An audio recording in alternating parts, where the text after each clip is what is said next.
This morning we are in Genesis chapter 25, and we'll have to see how it goes. We might roll into 26. But this is some really interesting portions of Scripture, important stuff. Not that any part of Scripture is not important, but there are some that from background in our faith, or of our faith, are very important. This happens to be one of them. So in Genesis chapter 25, we have the death of Abraham, and then we have the birth of Esau and Jacob. And I think it's interesting that within the same chapter, we have the passing of Abraham, and then we have the births of Isaac and Rebekah's children. And of course, one of the things that we'll be seeing is that God's promises, that righteous lineage that leads ultimately to Jesus Christ, passes from Abraham to Isaac, and Isaac to Jacob. That Jacob is the second born. We'll talk more about that as we get rolling on in this chapter. So, as is our custom, let's go ahead with our read through of Genesis chapter 25. Abraham had taken another wife, whose name was Keturah. She bore him Zimran, Jokshan, Medan, Midian, Ishbak, and Shua. Jokshan was the father of Sheba and Dedan. The descendants of Dedan were the Asherites, the Letushites, and the Lumites. The sons of Midian were Ephah, Epher, Hanok, Abida, and Eldaah. All these were descendants of Keturah. Abraham left everything he owned to Isaac, but while he was still living, he gave gifts to the sons of his concubines and sent them away from his son Isaac to the land of the east. Abraham lived 175 years. Then Abraham breathed his last and died at a good old age, an old man full of years, and he was gathered to his people. His sons Isaac and Ishmael buried him in the Cave of Machpelah near Mamre in the field of Ephron, son of Zohar the Hittite, the field Abraham had bought from the Hittites. There Abraham was buried with his wife Sarah. After Abraham's death, God blessed his son Isaac, who then lived near Beer Lahai Roi. This is the account of the line of Abraham's son Ishmael, whom Sarah's slave Hagar the Egyptian bore to Abraham. These are the names of the sons of Ishmael, listed in the order of their birth: Nebaioth, the first of Ishmael, Kedar, Abdel, Mibsam, Mishma, Duma, Masma, Hadad, Tama, or Tima, Jetur, Naphish, and Kedemah. This is a real test in pronunciation. These were the sons of Ishmael, and these are the names of the 12 tribal rulers according to their settlements and camps. Ishmael lived 137 years. He breathed his last and died. And he was gathered to his people. His descendants settled in the area from Havilah to Shur, near the eastern border of Egypt as you go towards Asher. And they lived in hostility towards all the tribes related to them. This is the account of of the family line of Abraham's son Isaac. Abraham became the father of Isaac, and Isaac was 40 years old when he married Rebekah, daughter of Bethuel the Aramean, from Padam Aram, and sister of Laban the Aramean. Isaac prayed to the Lord on behalf of his wife because she was childless. The Lord answered his prayer, and his wife Rebekah became pregnant. The babies jostled each other within her, and she said, "Why is this happening to me?" So she went to inquire of the Lord. The Lord said to her, 2 nations are in your womb. The 2 peoples from within you will be separated. One people will be stronger than the other, and the older will serve the younger. When the time came for her to give birth, there were twin boys in her womb. The first to come out was red, and his whole body was like a hairy garment. So they named him Esau. After this, his brother came out, and with his hand grasping Esau's heel, so he was named Jacob. Isaac was 60 years old when Rebekah gave birth to them. The boys grew up, and Esau became a skillful hunter, a man of the open country, while Jacob was content to stay at home among the tents. Isaac, who had a taste for wild game, loved Esau, but Rebekah loved Jacob. Once, when Jacob was cooking some stew, Esau came in from the open country, famished. He said to Jacob, "Quick, let me have some of that red stew. I'm famished." That is why he was also called Edom. Jacob replied, "First, sell me your birthright." "Look, I'm about to die," Esau said. "What good is the birthright to me?" But Jacob said, "Swear to me first." So he swore an oath to him, selling his birthright to Jacob. Then Jacob gave Esau some bread and some lentil stew. He ate and drank and then got up and left. So Esau despised his birthright. That is the end of chapter 25. So there's a lot here in this chapter, and we've got a lot of time that is also passing within this chapter. So let's go back up to the top and let's start to unpack it. Verse 1. Abraham had taken another wife whose name was Keturah. She bore him Zimram, Jokshan, Medan, Midian, Ishbak, and Shua. Jokshan was the father of Sheba and Dedan. The descendants of Dedan were the Asherites, the Letushites, and the Lumites. The sons of Midian were Ephah, Epher, Hanok, Abida, and Eldah. All these were the descendants of Keturah. All right, well, we'll pause there at verse 4 to talk about this. So Sarah has passed, and Abraham takes another wife, this woman named Keturah. It's interesting that we don't know much about Keturah except that he and Abraham had a lot of kids after Isaac was born, or Isaac and Ishmael were born. I guess, the surface observation is that once God fixes things, he really fixes things, because Abraham is now a really old toad, and he continues to have children, a lot of them. One of the things that we see over and over in the book of Genesis is that the way that the Holy Spirit inspired Moses in his writing, the Holy Spirit introduces to us the family who is not related to the righteous lineage, whose lineage does not eventually lead to the birth of Jesus Christ. He presents that first, and then they go off into oblivion, mostly to never be mentioned again. Then next, he lists the descendants from that righteous line, from that lineage that leads ultimately to Jesus Christ. And we see that here multiple times in this particular chapter. All of these sons were founders of nations through Abraham and Keturah. They were also founders of nations. Most of them are not significant to us, except for one that stands out. You'll notice Medan and Midian.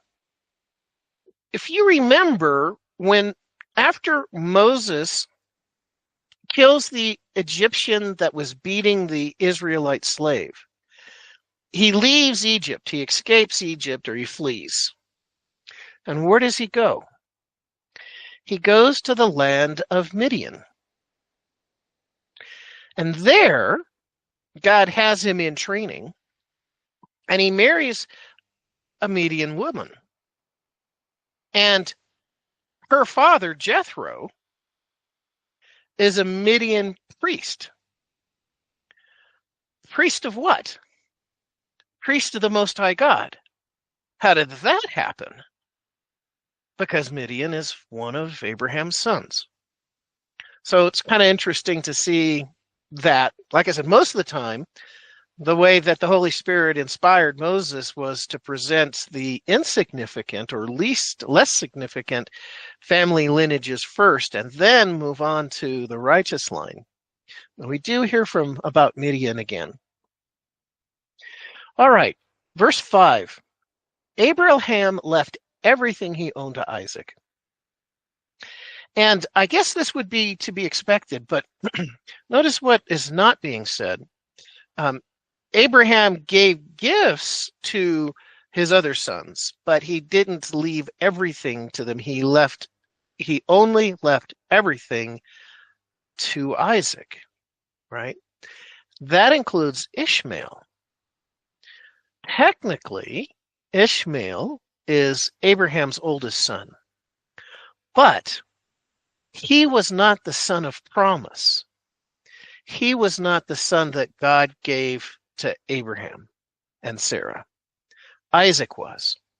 And so Abraham leaves everything to Isaac. And this is a model that we see repeated in a big way as God the Father leaves everything to the Son. The Father has given everything to his Son Jesus. Verse 6. But while he was still living, he gave gifts to the sons of his concubines, and he sent them away from his son Isaac to the land of the east. So clearly, Isaac was being put forward, propped up as the heir, Abraham's heir. And he is the son of promise. He is the one who the Abraham's family line will continue on towards David and Jesus Christ. Verse 7. Abraham lived 175 years. So he lived a good long time. Then Abraham breathed his last and died at a good old age, an old man full of years, and he was gathered to his people. What is this talking about? It's talking about the blessing of God. So Abraham was wonderfully blessed by God, and that included being blessed with old age. Old age is a sign of God's blessing upon an individual, and Abraham had that. Abraham lived 175 years. Then Abraham breathed his last and died at a good old age, an old man full of years, and he was gathered to his people. His sons, Isaac and Ishmael, buried him in the Cave of Machpelah near Mamre. So, of course, Ishmael is also Abraham's son. So these two sons, who don't live near each other, came together to bury their father. It was fitting. It was the right thing to do. His sons, Isaac and Ishmael, buried him in the Cave of Machpelah near Mamre. And we remember that from an earlier chapter, right?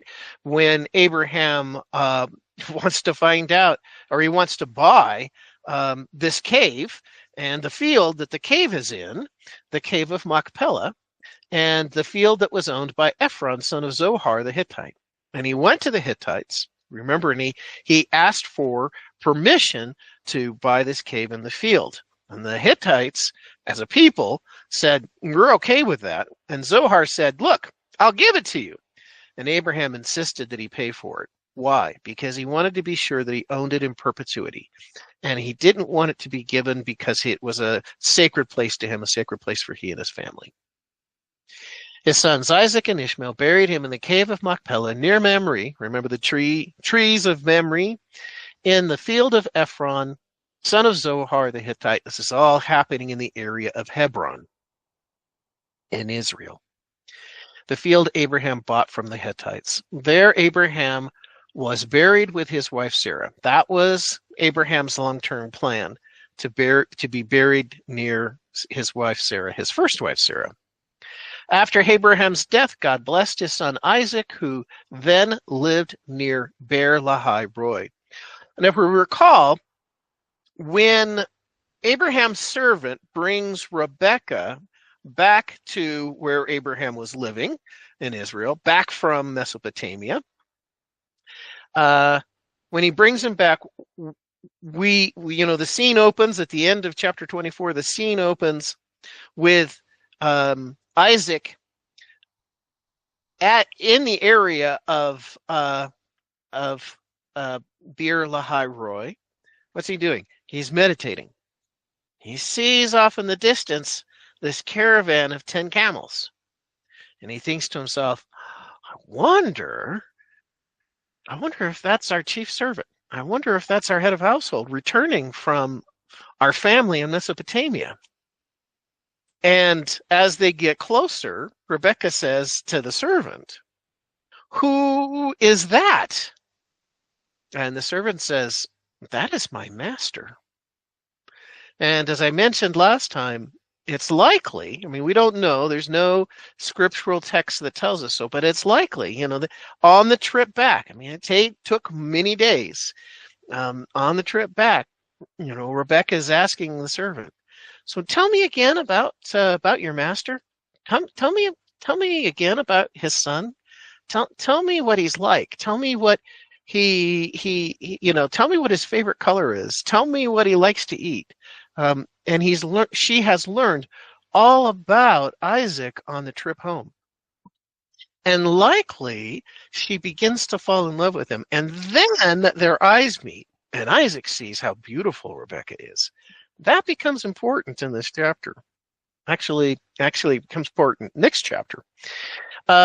So Isaac notices immediately how beautiful Rebekah is, and that this servant has done a fantastic job in finding a potential wife for Isaac. And Rebekah looks, and here's this young, strapping man, and he is wealthy. His father is wealthy, is very blessed, and now she knows. Well, she knows more about him than he knows about her now, making the trip and asking questions and learning from this servant. So Isaac decides to settle in that spot where he first saw Rebekah. That's the point. After Abraham's death, God blessed his son Isaac, so God's blessing continues on. The same blessing that he was providing to Abraham now passes on to Isaac. It's what we call the mantle, right? So the mantle is passed from Abraham to Isaac, who lived near Beer Lahai Roi, that place where Isaac first saw Rebekah. Verse 12. This is the account of the family line of Abraham's son Ishmael, who Sarah's slave Hagar, the Egyptian, bore to Abraham. Again, we have the presentation of a family line that is not part of the righteous line, the line of promise. And so it's presented, and then it goes off into basically obscurity. These are the names of the sons of Ishmael listed in the order of their birth. Nebaioth, the firstborn of Ishmael, Kedar, Adbeel, Midsam, Mishma, Duma, Massa, Hadad, Tema, Jetur, Naphish, and Kedemah. These were the sons of Ishmael, and these are the names of the 12 tribal rulers according to their settlements and camps. What is significant about this? So, Ishmael is the father of the Arab nations, and the Arabs trace their lineage back to 12 princes. These are the princes of the Arab nations, the founders of the Arab tribes. The other thing that's interesting is that all of these people, all of them that we're looking at, including Abraham and Isaac, and Ishmael and all these sons, they were all nomads. They were all tent dwellers. They all wandered. Well, it's kind of interesting that that they didn't settle in cities, and they spent their lives moving around from place to place as it was convenient or expedient. Expedient, that's the word. His descendants settled in the area from Havilah to Shur, near the eastern border of Egypt as you go towards Ashur.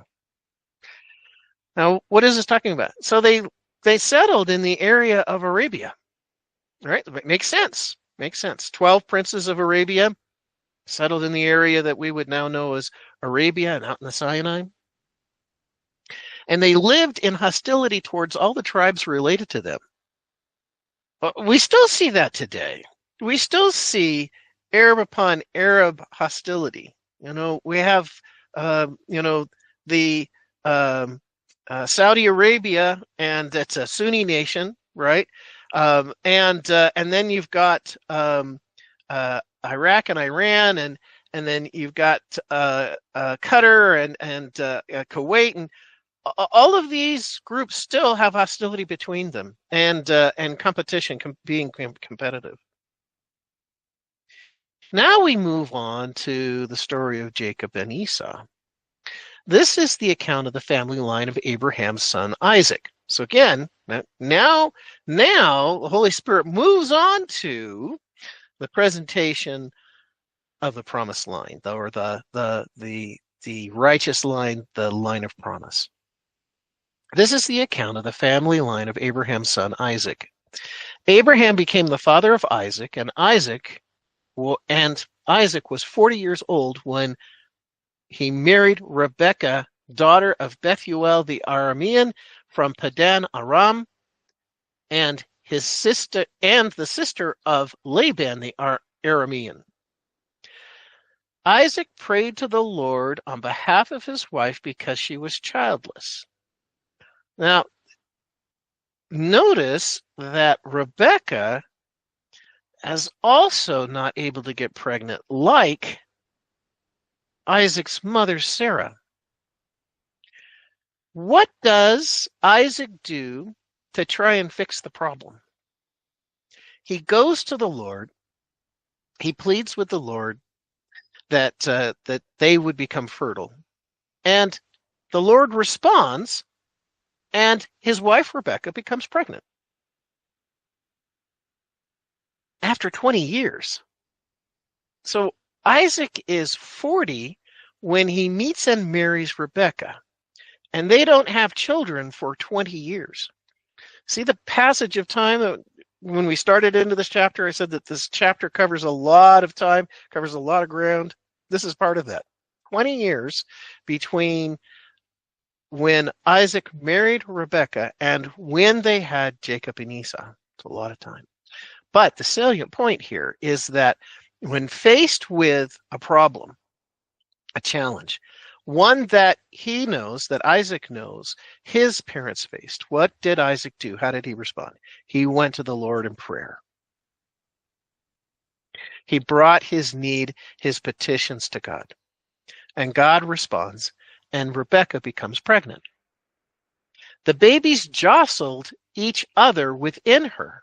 And she said, "Why is this happening to me?" And notice what Rebekah does. So this is rather odd. Now, Rebekah's never been pregnant before. So, she's never experienced a baby kicking inside her womb until now. But this seems to be abnormal because the babies aren't just kicking. They seem to be jostling each other. like they're elbowing each other inside her womb. And she goes to God and she says, "God, I don't think this is normal." Every expectant mother watches how their bodies change during pregnancy and notices everything that happens to them. And every time, especially a new mom, asks the question, is this normal? Is this supposed to happen? And in this particular case, the babies jostled each other within her, and she said, why is this happening to me? So how does she respond? Does she go to the doctor? Does she see the OBGYN?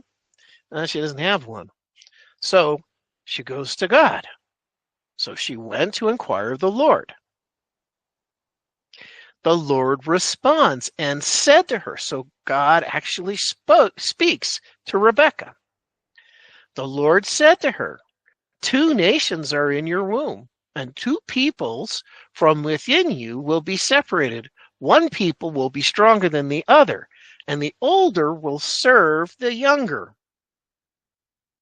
Now, this is rather strange information, and there's not enough detail here for Rebekah to understand the implications of what God is telling her, except that they're sort of used to their sons being the fathers of nations.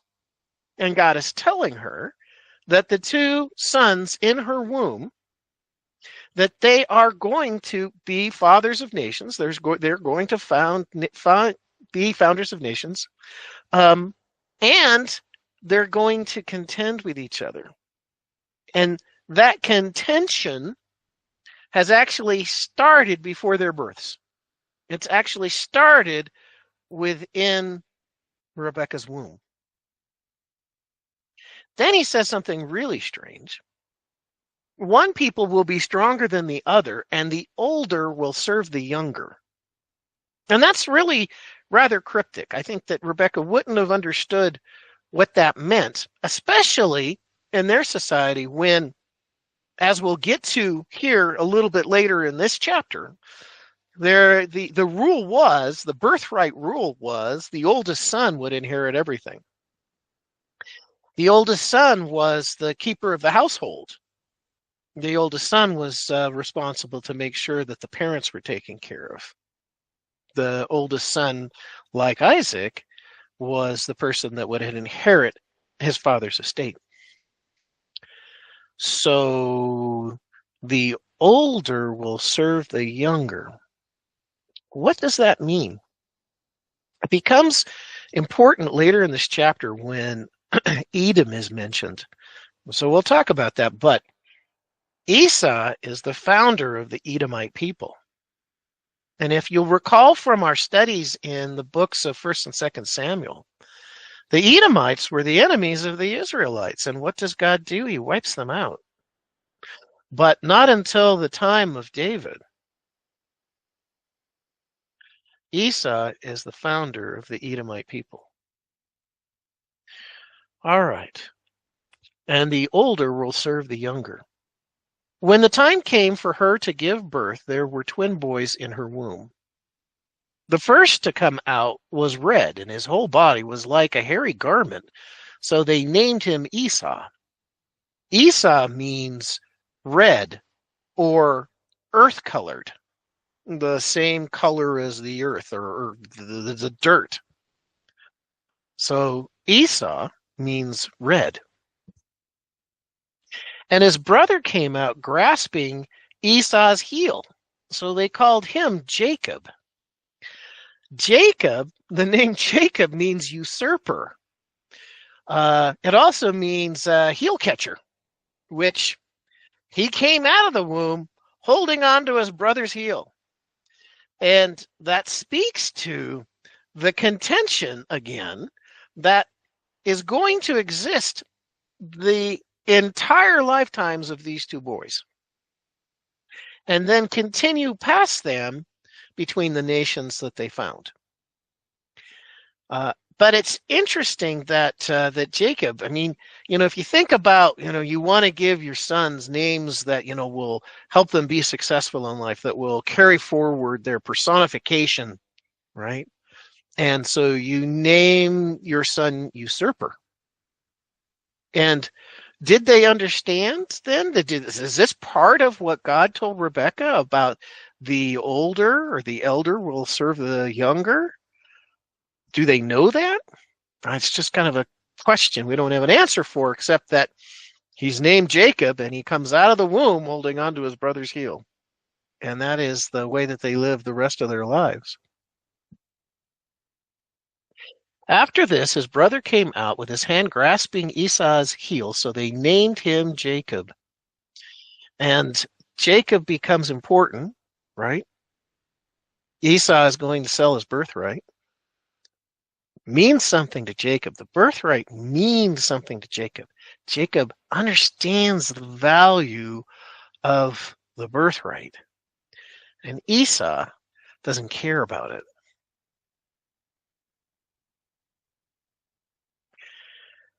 Isaac was 60 years old when Rebekah gave birth. Okay, so when he meets and marries Rebekah, he's 40. 20 years later, they have twin boys. Isaac is now 60 years old.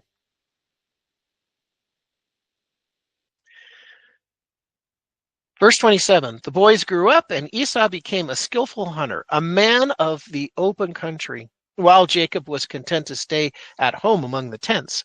Isaac, who had a taste for wild game, loved Esau, but Rebekah loved Jacob. Do you see the opportunity for some disharmony at home in this statement? Isaac, who had a taste for wild game, loved Esau, but Rebekah loved Jacob. So going back to the beginning of verse 27 and talking about Esau, the boys grew up and Esau became a skillful hunter, a man of open country. So Esau was a man's man, he was that hardy, strapping, big man. He was probably good looking. He was tall. He was strong. He loved being outdoors. That's where he felt the most comfortable. That's where he belonged. He became a skillful hunter. And Isaac liked eating what Esau brought home, what he killed in the field and what he brought home. He liked the taste of wild game, and that caused him to love his son Esau. Now Jacob is 180 degrees different than Esau, and he was a homeboy. He was a mama's boy. And so he was always around, and he was such a sweet young man, and he was always so helpful. He was right there, ready to help out. Matter of fact, it appears that Jacob liked to cook, and he became pretty good at it. So the two boys are 180 degrees different. And Rebekah loved Isaac. Now, if you are a parent and you have more than one child, not a good idea to love one of your children more than another. Matter of fact, most of us say, well, I love all my children equally. And that may or may not be the case, but it certainly is the way that we should be treating them, that we love all of our children equally. But Isaac and Rebekah did not do that. Isaac clearly loved Esau the best, and Rebekah clearly loved Jacob the best. Verse 29, once when Jacob was cooking some stew, so, Jacob's been hanging around the kitchen, and he's learned to cook. Once when Jacob was cooking some stew, Esau came in from the open country, famished. He said to Jacob, quick, let me have some of that red stew. I'm famished. And that is why he is also called Edom. Now, what does that mean? Edom is another word that means red. Esau, the red, was hungry for some red stew. And so they also called him Edom, and Esau becomes the father of the Edomite nation, the red nation. Interesting. Quick, let me have some of that red stew. I'm famished. That is why he was also called Edom. Jacob replied, First, sell me your birthright. Now, this is one of those things that, you could read quickly, right over the top of and keep going and not look back. But this is odd, right? So what we know about Jacob is that he is a schemer. He is conniving. He can be manipulative. And he does manipulate. And he is asking for his brother to give up something that he has no right to ask for. It's not a question of who owns the birthright. It's not a competition in a family of who has the birthright. It is given to the oldest son. That's the law. So what Jacob is asking for from a standpoint of society and custom is unusual. But now remember what God told Rebekah when the boys were struggling inside her womb. He said that the older will serve the younger. God is going to give Jacob the birthright. For whatever reason, that was God's intention. But Jacob can't wait for it. He's impatient. And so he tries to take it. And he knows his brother. So Jacob is asking for Esau to give up what God is going to ultimately give to Jacob. But he's impatient. He's not willing to wait to receive the birthright in God's timing. God will deal with this later in life. It's interesting to me that Jacob is conniving. He's a schemer. He is willing to do the wrong thing to get his way. And yet God uses him to continue the righteous line of Shem, all the way to David and then to Jesus. I just think that that's interesting. Quick, let me have some of that red stew. I'm famished. Jacob replied, First, sell me your birthright. Look, I am about to die, Esau said. All right, is that dramatic? Do you have kids that talk like that? Esau wasn't about to die. Yeah, I'm sure he was very hungry. He might not have eaten all day. He's been out hunting in the fields all day. He gets back. This red stew smells good, smells delicious. Is he about to drop over dead? No, he is not. But that also speaks to Esau's personality, and he's probably impetuous. Look, I am about to die, Esau said. What good is a birthright to me? Wow, now we see inside of Esau's head. He knows he's the eldest son. He knows that according to societal practice, custom, and law, that he has the birthright. It's not something he has to earn. It's being given to him. It's his, without question. He hasn't received it yet, but he knows that it's his, but he does not value it. He does not respect it. Why? Because in Esau's mind, he can't see himself anywhere else but outdoors, out in the field, hunting. The rest of his life. That's what he wants to do. He doesn't want to be stuck in a tent. He doesn't want to be the father of a nation. He doesn't want to be the head of household.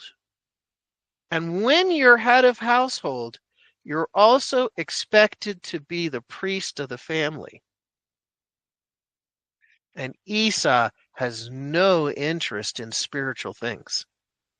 Matter of fact, Esau has no capacity for spiritual things. His heart is not drawn to God. He despises his birthright. He sees no value in it. What good is it to me? What am I going to do with it? How's that going to benefit me? Look, I'm about to die, Esau said. What good is a birthright to me? But Jacob said, swear to me first. So he swore an oath to him, selling his birthright to Jacob. He sold his birthright for a bowl of red stew.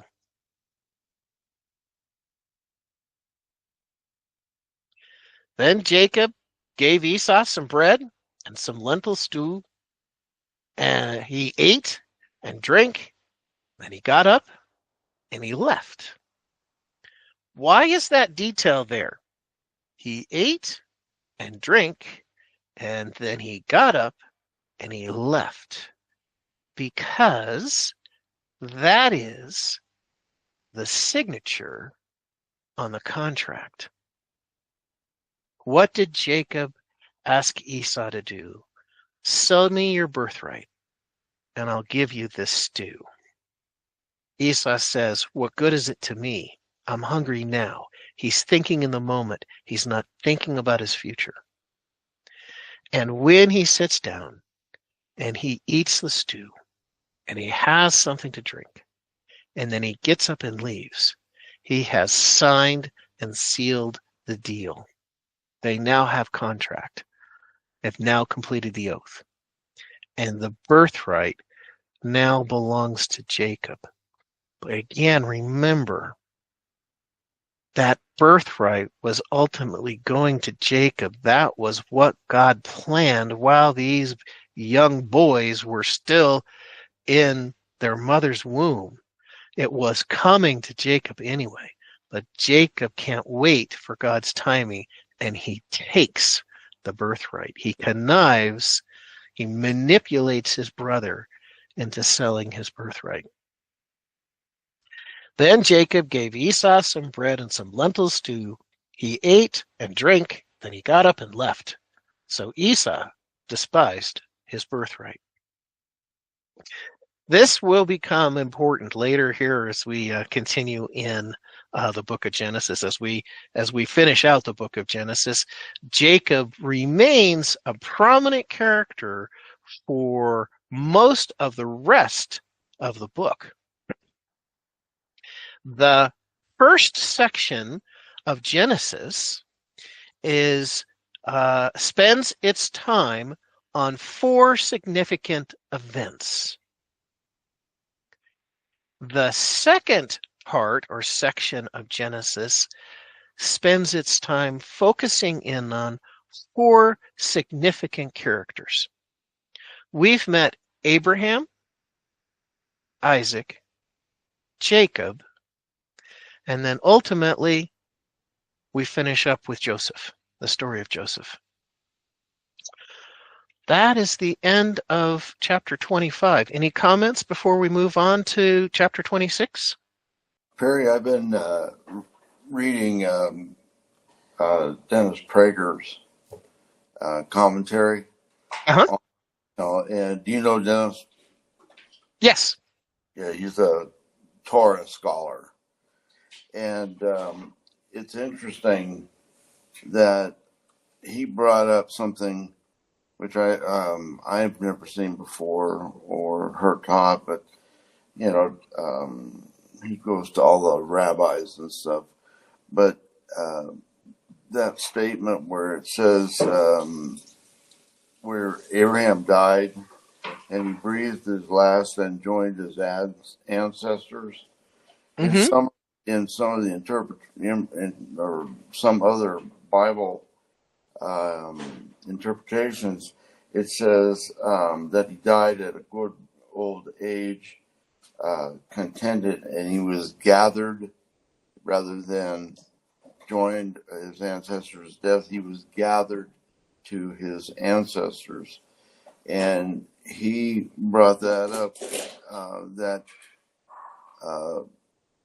that seemed to imply an afterlife, that he was going to be gathered to his family that had already left before him. And it's kind of interesting because when you read through the Torah, or when you read through Genesis and stuff, you don't see a whole lot of mention at all about heaven or an afterlife, but that this is the first introduction to the fact that there could be an afterlife. And go on. I'm very glad that you mentioned that, Patrick. Yeah, that's specifically talking about verse 8 in this chapter. Then Abraham breathed his last and died at a good old age, an old man full of years, and he was gathered to his people. So thank you for bringing that up. I didn't see that here, but yes, he was gathered to his people, and I think it's interesting that heaven is oftentimes in the Old Testament referred to the abode of Abraham. Yeah. So I just found that really interesting. And then the fact that he died a satisfying life, another term is a contented life. And according to the rabbis, only Abraham and Isaac live and die contented. All the rest of the guys that you read about all struggle through their whole lives. But Abraham and Isaac are blessed with contented deaths. So interesting. Well, contented lives, right? So yeah. They were so marvelously blessed by God, they were content. There was nothing more that they wanted. God had provided everything that they could possibly want. Yeah. Anyway. Yeah, it speaks to the magnitude of God's blessing. Yes. Very good. Yeah. All right. Thanks for those comments, Patrick. All right. You're welcome. All right, gentlemen, let's go ahead and move on to Genesis chapter 26. We're not going to have a whole lot of time here, so I'm not going to read through the whole chapter. And it turns out that 26 is a longer chapter, but we're going to read a portion of this and begin to unpack it. We'll revisit this next week as well. So now we move on to the story of Isaac and Abimelech.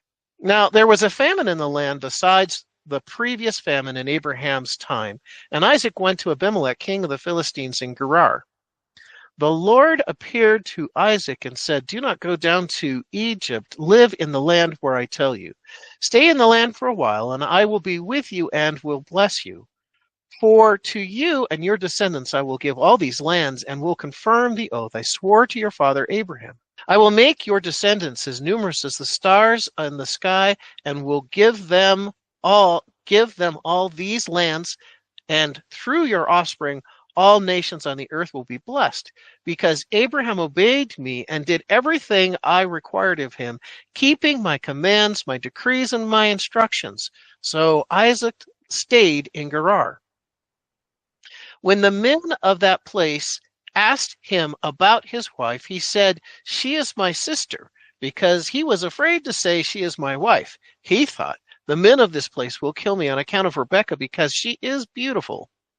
When Isaac had been there a long time, Abimelech, king of the Philistines, looked down from a window and saw Isaac caressing his wife Rebekah. So Abimelech summoned Isaac and said, "She is really your wife. Why did you say she is my sister?" Isaac answered him, "Because I thought I might lose my life on account of her." Then Abimelech said, "What is this you have done to us? One of the men might well have slept with your wife, and you would have brought guilt upon us." So Abimelech gave orders to all the people, "Anyone who harms this man or his wife shall surely be put to death." Isaac planted crops in the land, and the same year reaped 100-fold, because the Lord blessed him. The man became rich, and his wealth continued to grow until he became very wealthy. He had so many flocks and herds and servants that the Philistines envied him. So all the wells that his father's servants had dug in the time of his father Abraham, the Philistines stopped up, filling them with earth. And Abimelech said to Isaac, "Move away from us. You have become too powerful for us." So Isaac moved away from there and encamped in the valley of Gerar, where he settled. Isaac reopened the wells that had been dug in the time of his father Abraham, which the Philistines had stopped up after Abraham died, and he gave them the same names that his father had given him. I think we're going to stop with the reading there, and let's go ahead back up to the top of the chapter to start to talk about this. All right, so remember, all of Abraham's descendants are nomadic people. All of his sons, father nations that are nomadic people, which allowed for a great amount of portability, right? So if things weren't going well where you were, then possibly you could find another place where things were better. So here in the beginning of chapter 26, we read that now there was a famine in the land. Now, to distinguish this from earlier famines, we have besides the previous famine in Abraham's time. All right, so if you remember back earlier, right, Abraham and Sarah are living in the area of Beersheba, and famine strikes. And what do? What does Abraham do? He moves his household to Egypt. And remember that wasn't God's will. And at that moment, Abraham moved from under being God's will. And he moved lock, stock, and barrel, everything he had, to Egypt. And he did not give God the opportunity to provide. He knew he had received God's oath and promise. He knew that God was going to bless him. He didn't necessarily know when, how much, but he knew that he was under God's protection. And yet, because of the threat or the fear of famine, Abraham doesn't trust God at that moment, and he moves everything to Egypt.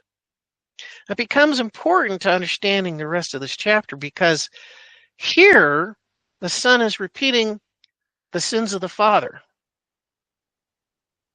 And the same thing that concerned Abraham in regards to Sarah, Isaac fears with Rebekah.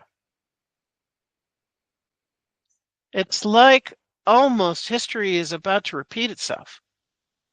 But God steps in. God steps in at one point to make sure that it doesn't happen exactly the way that it happened previously. Now, there was a famine in the land besides the previous family in Abraham's time. And Isaac went to Abimelech, king of the Philistines in Gerar.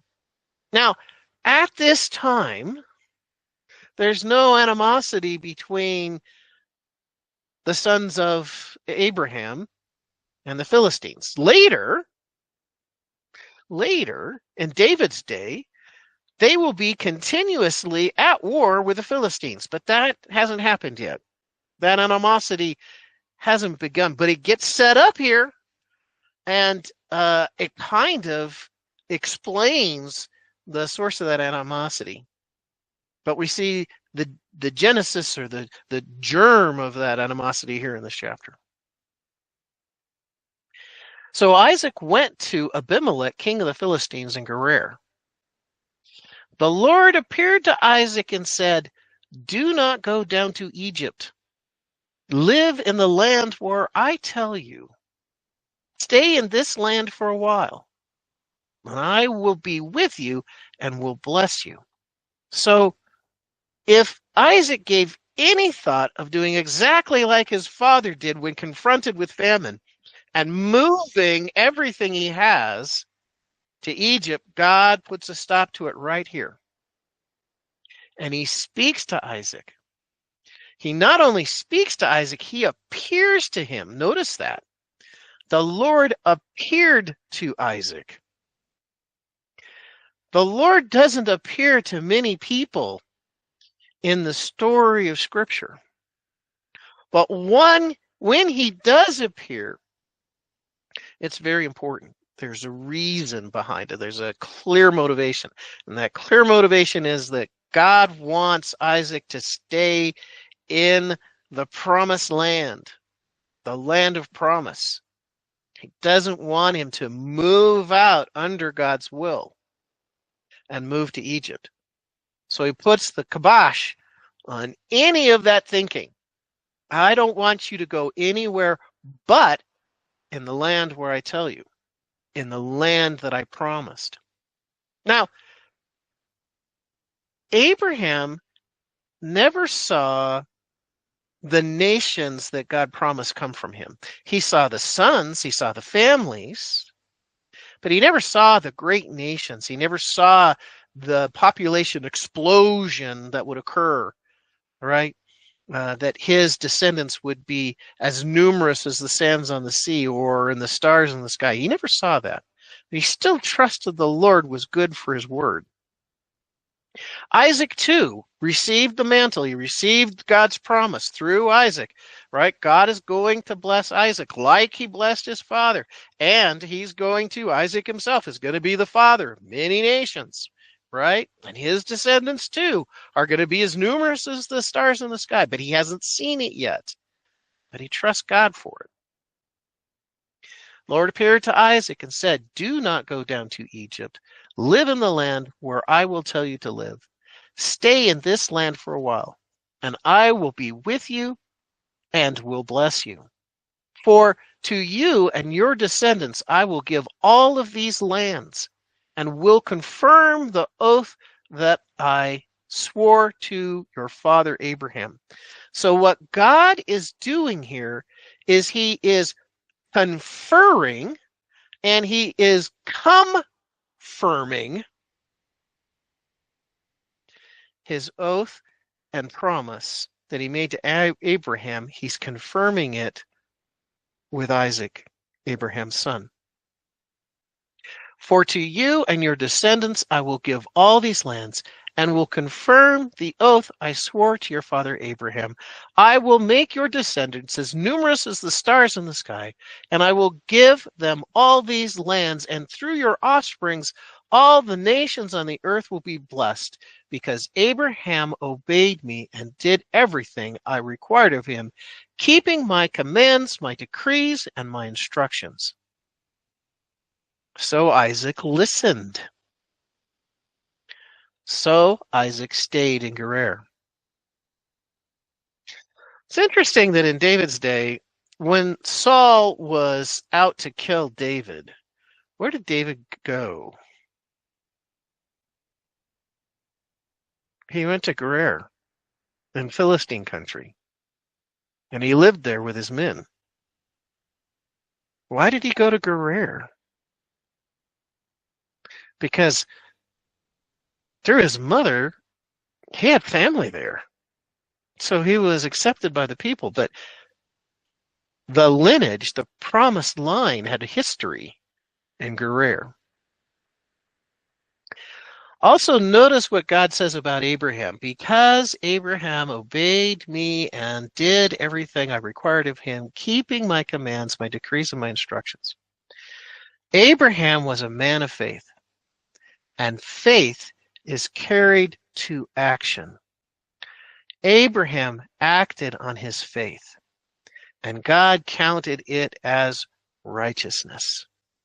I think there's an important lesson for us.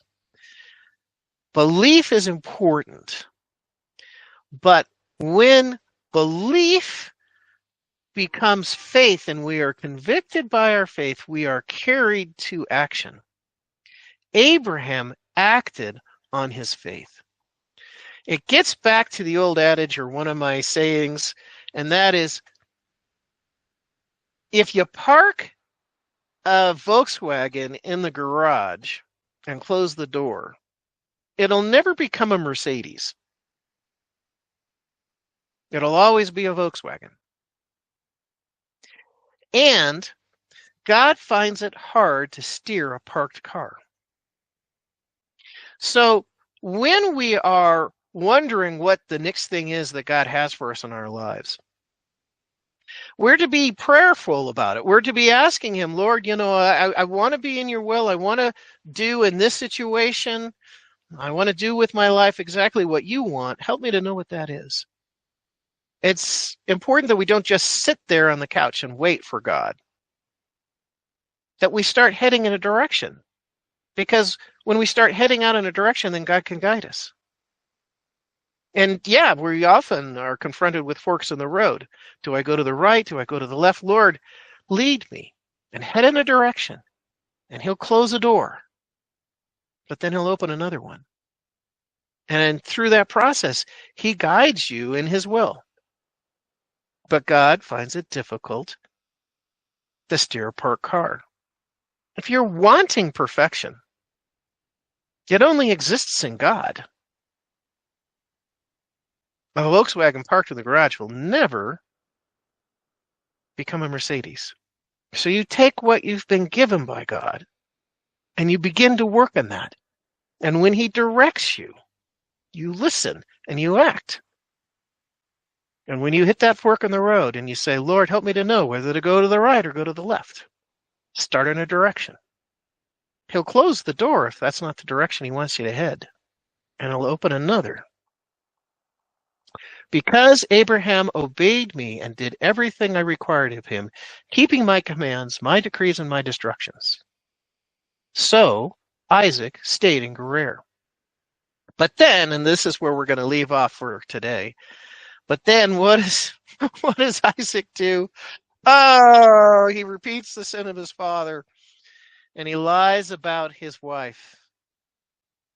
Lies about his wife and says, she's not my wife. When Isaac had been there a long time, when the men of the place asked him about his wife, he said, she is my sister. Does that not sound familiar?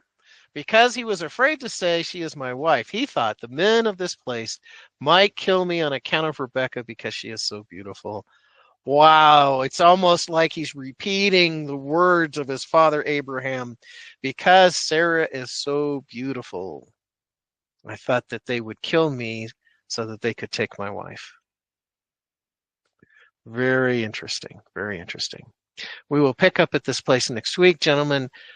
Any closing thoughts or comments? All right, hearing none, please have a good rest of your week and go with God. Thank you, Perry. Thanks, Perry. Thanks, Perry.